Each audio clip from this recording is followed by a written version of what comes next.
If you're trying to create an exciting, action-oriented opening for your comic, then I'm about to show you 7 pages that might change your life. I'm Jason Lapidus, artist of Group of 7 and Peregrines and creator of HOGTOWN JACK, and I'm on a mission. Join me on my continuing journey of leveling up. Welcome comics makers and readers. In this episode, I'm taking a look at CHRIS Samnee's Black Widow Artist Edition to find a few elements that I can learn from, and hopefully you can too. We'll also do a little bit of comparison with the trade paperback Black Widow, The Complete Collection, written by Mark Waid, art of course by CHRIS Samnee, and colors by Matthew Wilson. But before we crack it open, you can support the channel by reading our books. Group of 7 Most Secret Tale, Peregrines, Flights, Fiends, and Fisticuffs, and Ninja Versus, a ninja fighting anthology which features the debut of HOGTOWN JACK. Check out our website, group7comics.ca, for more. There you can also subscribe to our newsletter and stay up to date on upcoming comics, appearances, and episodes. Thank you for your support. Tiny bit of context here. The Waid Samnee run on Black Widow went from 2016 to 2017. You can see here he signed it 2015. The trade paperback, this printing I've got there, first is published in 2020. First, let's go over the storytelling beats, and then we'll go back through each of the pages I want to focus on to see how Samnee accomplishes his goals. The entire run opens up with this panel on the interior of an office. Characters are looking up, and then we see a character walk into the scene, back to the camera, so to speak, tossing people aside. We, of course, as readers, will recognize this as Black Widow, but there's no face reveal. Punching some dude in the gut. Here we get characters moving toward her, and she handles them as the crowd gathers. They burst through this drywall into another room. She looks up and sees she is in the commissary or the cafeteria. There are SHIELD agents all around, and she makes a run, leaps over them, knocks a few more over, and is grabbed by a much larger character on the page turn here. Takes a couple whacks from the back of her head against the bridge of his nose before he releases his grip, and she moves up against a wall into a corner, releases a round orb that goes up against a wall, blows a hole to the exterior, and we see Widow jumping through. And as the camera zooms in on her, a very focused Natasha Romanoff there. The double page splash reveal. She, in fact, has been in the SHIELD helicarrier and is now free-falling over top of a city. At the end of this, I want to see what happens next. Back to page 1. Here we go. One of the first things that jumps out at me is that there is lettering. There's hand lettering on this page. We've got 3 sound effects done in ink right on this paper. Each of the fonts is different, which I interpret when I see that as being 3 very distinct different sounds, like different textures. One could be a little bit more organic and loud, this one less so, and this one a bit of a softer sound, right? Those rounded edges on those letters. Also, observe that the gutters are done in black. I don't know what it means yet, but that is just the case. It's just something I note. Do you notice how there's no background in this one? But there is here. In the printed comic, this drawing is used a second time to be the background here. So it's as if Natasha is walking down this or through this room. I can see why he didn't include it on the original art. It's not really necessary, but for whatever reason, the team decided at a later point to replicate it and add it in. Now, we know where this story is going. We know that this is, in fact, the SHIELD helicarrier, but I love the way that it's not revealed to us while we're looking at it. There aren't really clues that that's the case. We get characters dressed in very grounded office attire. Phenomenal expression from this character here. I love that Natasha, her weight transfer, the way her hips are off kilter as she's walking. So we get her throwing that body that way. You know, this hip up high and this shoulder low helps create some great movement in that figure. And she just tosses this man aside. And the knock of the mug with the pens in it, this monitor here, the elastic band ball, these little touches just add so much life to this scene. trying to learn the formulas that artists like Samnee use to decide when to render this way or that way. For instance, the sock gets a crosshatch. The inside fabric of the pant leg gets nothing. The inside of the jacket gets nothing. The bottom of the shoe gets feathering or hatching. My instinct would be to leave the whole thing white, but this looks way better. Whereas we talk a lot about ink spotting with an artist like CHRIS SAMNEE, he also kind of does the opposite. He does like negative zone or white spotting. The choice to have that in white really allows, and then work right like the tail of that coat or the back of that coat moves towards the center of his rump, but illuminating just that one little section, and that's an afterthought. Maybe that's done with some white ink. It really creates some volume to that fabric, like it's billowing. Really, really beautifully done. He is on an elite level when it comes to choosing where to put the pools of black ink. So spreading them around the page nice and evenly, but also having them to create volume and mass for each of these characters and letting them bleed into each other. You know, where this gentleman's jacket, his back pant leg, bleeds right into the shadow under that desk, or this guy here in that chair and parts of the chair in the shadow, or this one with his leg in shadow right into the back of the chair. This opening panel is just alive with story. It feels like we are entering into a scene that is already playing out, that we're the ones who are late to the story. We're not eased into it. It's happening, and we're just bearing witness. According to National Treasure cartoonist Scott Chandler, I should be focused on what I draw, not how I draw. Once in a while, I'm really drawn towards thinking and talking about how to draw.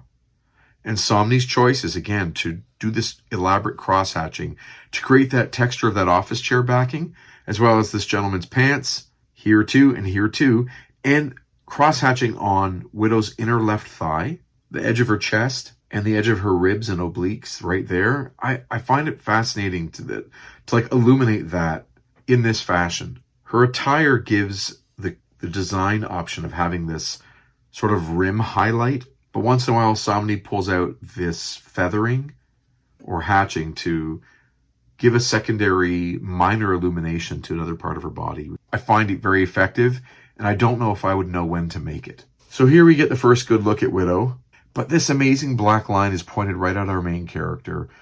Everyone here is moving toward Widow, and I find that is a really bold graphic design choice to have things pointing right at her.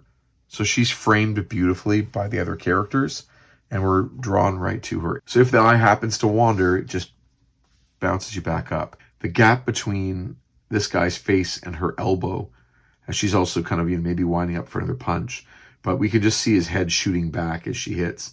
The temptation for a lot of us often is to put his face up against that elbow in a bit of a smush face, as her elbow is pushing into the flesh of his face, or to overlap them with maybe a pow effect of some kind, but that is extremely effective. It's neat also, so these lines are kind of falling down. So he's telling us that things are getting crowded and we're getting piled on as we kind of get knocked over.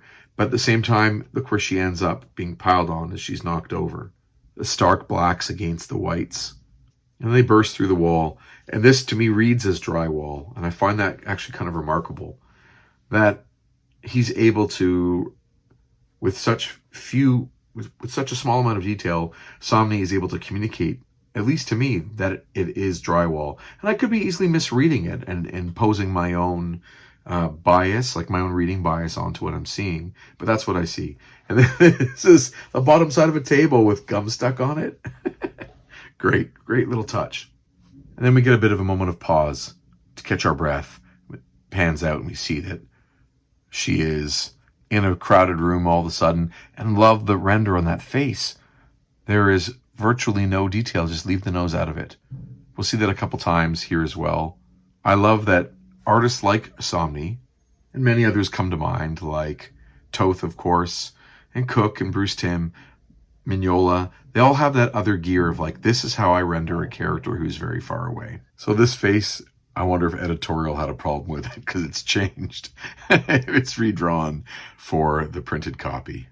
In some cases, Samnee is really adept at creating like white space around a character. So for instance, there is some dust as she's come through the wall, but also some of the lines of this vending machine, they sort of stop as you get close to a character. Here too, around this guy's arm, right there, they stop. All around her, sitting in front of the vending machine itself. A little bit, some of these spaces, there's like a break in the line. A lot of modern artists will actually render a white line or like an outline around their characters. I think a lot of artists are using it as a crutch to not have to figure out the composition in maybe a more thoughtful way. And just throwing a white outline, like a highlight around a character, allows them to pop forward. I've done it a few times.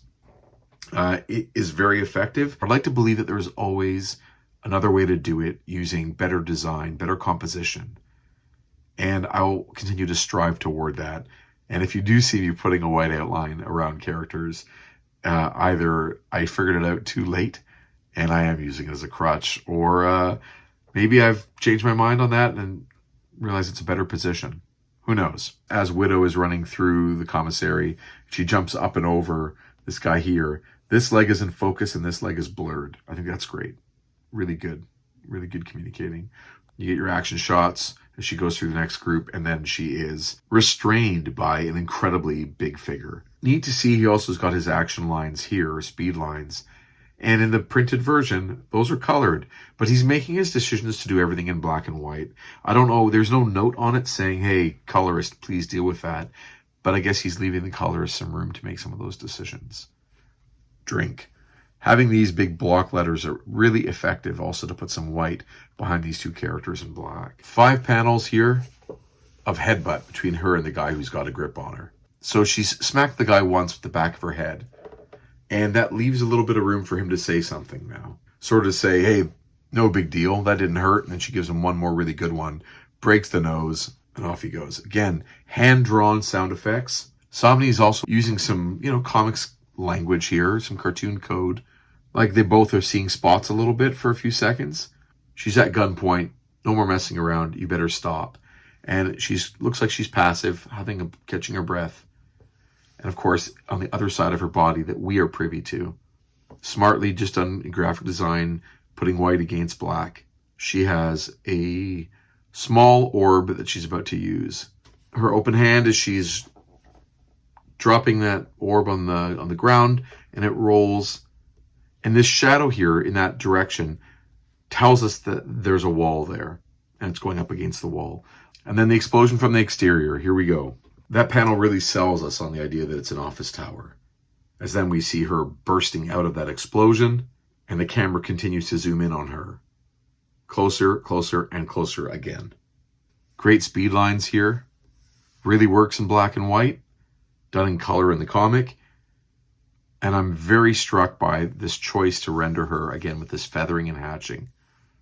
I would not have expected this.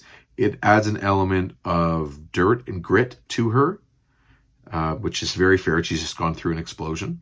It creates a state of gray between the heavy blacks and the heavy whites. It's just a very bold choice. And I look at it and I wonder what tool he's using. She's jumped, and are we ready? What a reveal. There she is, jumping out of the hull of the Shield helicarrier. Really neat to see that he drew this in the first place.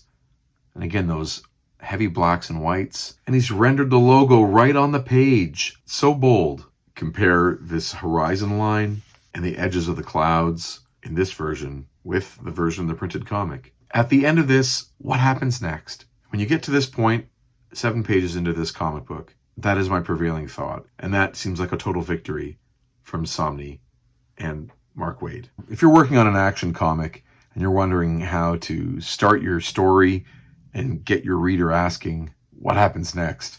I mean, this is a phenomenal textbook on how to do it all in black and white. I'm thinking about balancing my pages through effective use of spotting inks, through merely suggesting form and still leaving things empty, taking some chances and doing a little bit more effective feathering and cross-hatching, making sure I choose solid reference images when I'm drawing machinery, architecture, and even some faces now and again. Even though a character like Black Widow might be a total badass, nothing wrong with giving a few beats in that action sequence where we're not sure how she's going to make her way through. Adds to the drama, it builds some tension. I have definitely learned more than a few things from just even the first 7 pages of Black Widow. But what about you? Please throw a comment in the section below and let me know what you're figuring out, what you're learning from Chris Samnee's amazing work. As well, please click like on the video, subscribe to the channel, and share with your friends if you can. It'd be much appreciated if you could go to group7comics.ca, sign up for the newsletter, buy our comics to support the channel, and I hope you got something out of this video and this closer look at the work of the amazing Chris Samnee. Be well, keep creating things, and I'll see you in the next episode of Leveling Up.